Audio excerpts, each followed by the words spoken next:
희망은 어디에서 오는가라는 제목으로 하나님의 말씀을 나누도록 하겠습니다. 여러분, 이 사진을 인터넷에서 보셨습니까? 최근에 코로나로 몸살 앓고 있는 상황 가운데 현재 이 아프가니스탄에서는 이러한 상황들이 벌어지고 있습니다.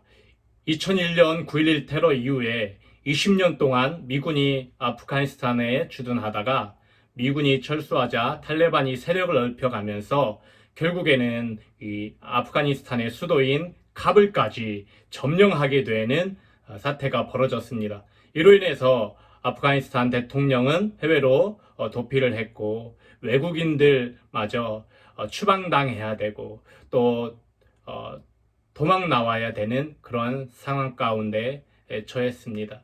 뿐만 아닙니다. 아프가니스탄의 현지인들은 목숨을 걸고 또 나라를 탈출하려고 하는 그러한 대혼란한 상황까지 펼쳐지고 있습니다. 그렇게 탈레반과 사투를 벌이고 있으면서 목숨을 보장할 수 없는 일촉즉발의 상황 속에서 오랜 시간 동안 대한민국을 도와준 현지인들 그리고 가족들 378명을 구하기 위해서 정부에서 구출 작전을 진행을 했습니다. 그런 과정 속에서 극적으로 378명의 아프간인들이 한국으로 무사히 입국할 수 있게 되었습니다. 저는 저 기사를 보면서 이러한 생각을 했습니다. 이들에게 희망은 무엇인가? 이들에게 희망은 어디에 있을까? 저는 저들에게 희망은 이 대한민국에 있다고 생각을 했습니다. 저들의 입장에서 생각을 해보면 이 대한민국이 얼마나 고마운 존재들이겠습니까? 어떻게 보면 아프가니스탄에서 목숨을 잃어야 되는 그러한 상황이지만 정부의 도움으로 인해서 이들은 희망의 땅인, 희망의 나라인 대한민국으로 들어올 수 있었습니다. 이 대한민국은 저들에게 희망의 나라였고 또 평안이었고 미래 자체였다 생각합니다. 우리가 군 생활을 하면서 아무리 힘들다 해도 하나님께서 지켜주시는 우리 대한민국, 이 대한민국이 정말 살기 좋은 나라라고 생각을 합니다. 애국가 가사에도 보면 알 수 있지 않습니까? 하나님이 보호하사 우리나라 만세. 사람들마다 입장이 있고 또 해석은 다르겠지만 하나님을 믿는 그리스도인들이라면 다 이렇게 생각하실 것입니다. 하나님이 보호하사 우리나라 만세. 하나님이 보호하신다는 것은 하나님께서 우리 나라를 지켜주시고 또 도와주신다는 의미입니다. 그래서 이 대한민국이 희망이 있는 것이지요. 저는 이 대한민국이 앞으로도 희망이 있다고 생각합니다. 그 이유가 있다면 그 이유는 두 가지를 찾을 수가 있어요. 첫 번째는 하나님의 선하신 계획이 있다라는 거예요. 하나님은 희망이 보이지 않았던 이 동방의 작은 나라, 이 조선 땅에 복음을 심어 주셨습니다.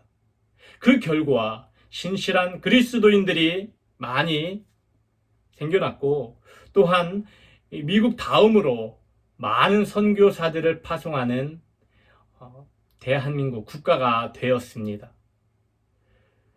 왜 하나님께서 이 대한민국을 이렇게 만들어 주셨을까요?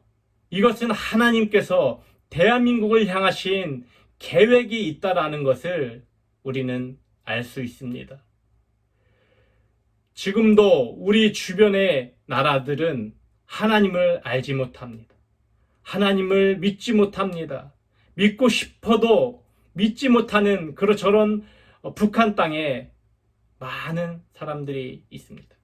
중국 땅에도 하나님을 믿고 싶어도 믿지 못하는 영혼들이 많이 있다라는 거예요. 아직까지도 하나님의 복음을 듣지 못하는 영혼들이 많이 있다라는 거예요. 그래서 하나님께서는 계획을 세우신 것이 이 대한민국 대한민국을 통해서 하나님의 복음의 역사를 이루어 가신다는 그러한 계획인 것이죠. 그래서 이 대한민국은 아직도 희망이 있는 것이죠. 두 번째는 대한민국에는 이 나라와 또 민족, 부대와 교회를 위해 기도하는 사람들이 있습니다. 그렇기 때문에 이 대한민국이 희망이 있는 거예요. 이 대한민국을 통해 하나님의 뜻이 이루어질 수 있도록 날마다 기도하며 나아가야 될 줄 믿습니다. 어떤 나라가 강한 나라입니까? 최첨단 무기를 많이 보유하면 강한 나라일까요? 최첨단 헬기, 탱크를 보유하고 있다고 해도 하나님이 보호해 주시지 않으면 아무리 강한 나라라도요, 순식간에 망할 수 있다라는 것입니다. 그래서 최첨단 무기로 무장된 나라가 강한 나라가 아니라 하나님이 지켜주시고 또 도와주시는 나라가 강한 나라 아니겠습니까? 오늘 예레미야의 말씀을 보면 예레미야는 주전 7세기, 6세기 말에 활동했던 선지자입니다. 남유다 나라에 하나님의 메시지를 전했던 선지자였죠. 그런데 이 남유다에 큰 일이 발생하게 됩니다. 그것은 남유다 나라가 바벨로니아로부터 공격을 받게 되고 조만간 멸망할 것이라는 예언인 것이죠. 하나님이 말씀하신 예언의 말씀을 들은 예레미야 선지자는 남유다가 망하게 될 것이라는 것을 알았습니다. 그래서 남유다 왕과 백성들에게 이 나라는 바벨론에 망하게 되어 있다. 그러니 바벨론 왕에게 복종하고 지금의 상황을 순순히 받아들이라고 말하고 있는 것입니다. 그리고 유다가 망한 것은 최첨단 무기가 없고 국방력이 약해서가 아니라 백성들과 특히 지도자들이 하나님 앞에 범죄했기 때문에 망한 것이라고 전하고 있습니다. 그래서 철저한 회개만이 이 나라가 살고 국민이 사는 것이라고 메시지를 전하고 있는 것입니다. 남유다 백성들과 지도자들은 멘붕이 되었을 것입니다. 어떻게 해야 할지 혼란스러웠을 것입니다. 백성들에게 찾아오는 것은 죽음과 두려움과 불안과 절망뿐이었던 것이지요.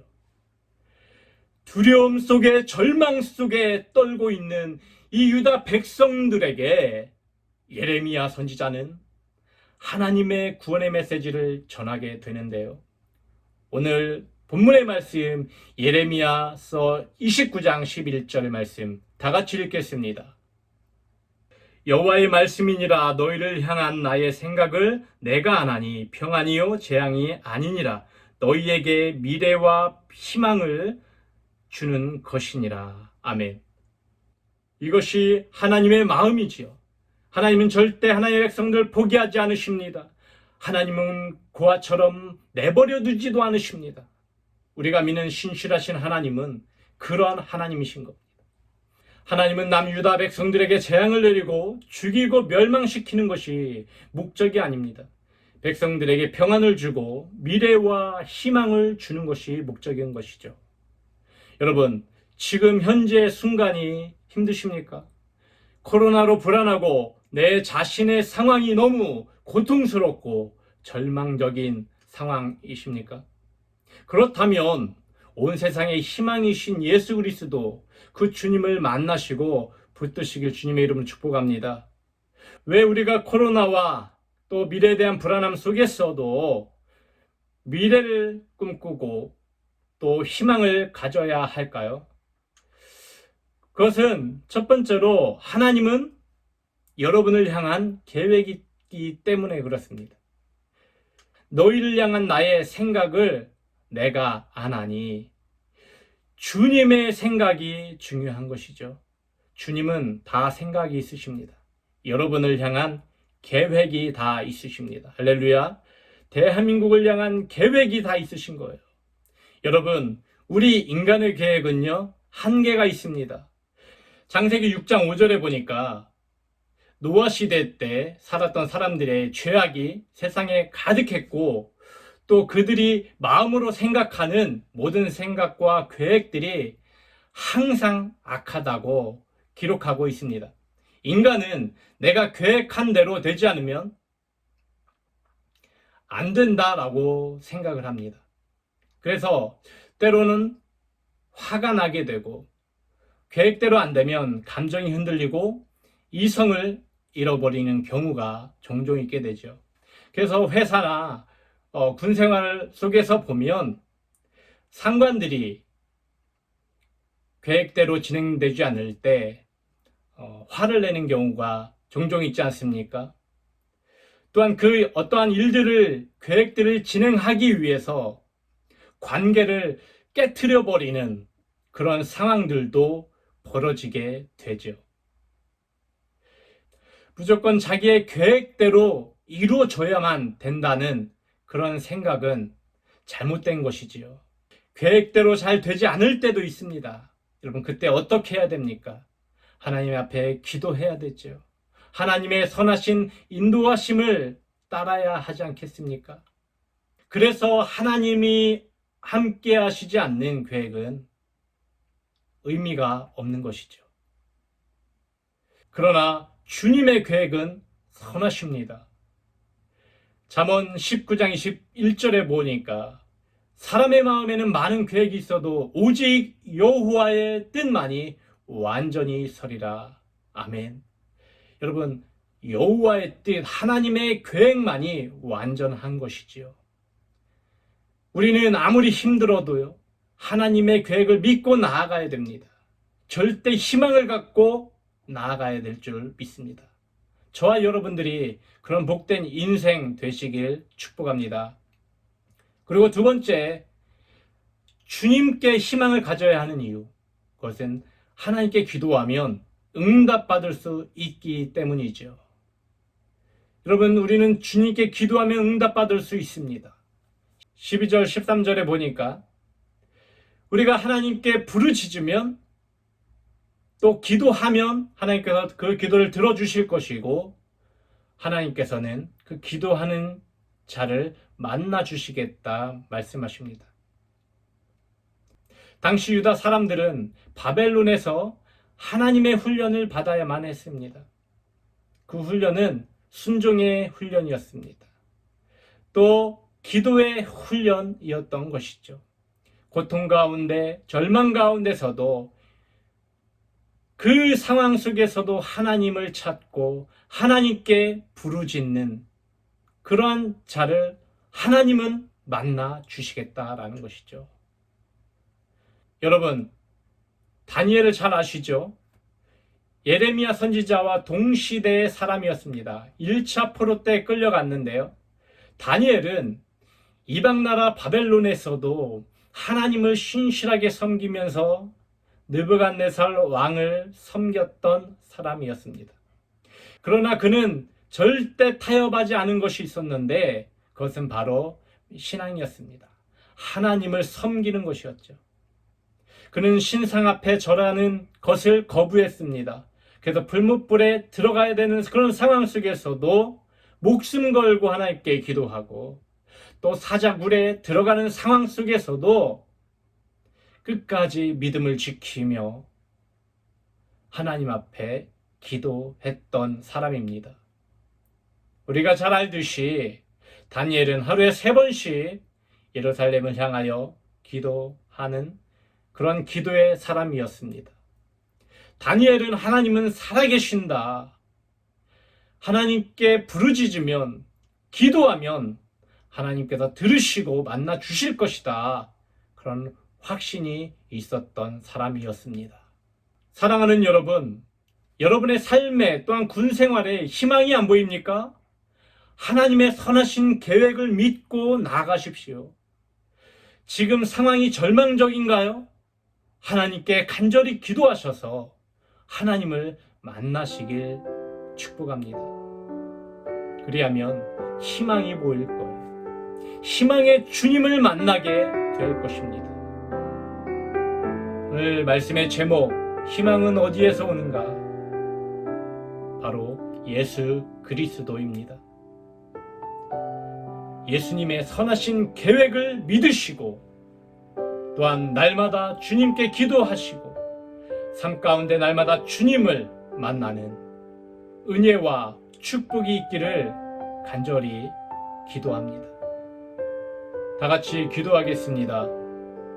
코로나로 또 테러와 전쟁으로 지진과 기후변화로 또한 경제위기로 세상은 언제나 불안합니다. 불안한 세상에 살아가는 머리 숙인 하나님의 자녀들에게 날마다 하나님의 보호하심의 은혜가 있게 하여 주옵소서. 오늘 말씀을 통하여 하나님의 선하신 계획을 알게 하시고 하나님께 간절히 기도하면 반드시 주님이 들으시고 주님을 만날 수 있다는 확신을 갖게 하옵소서.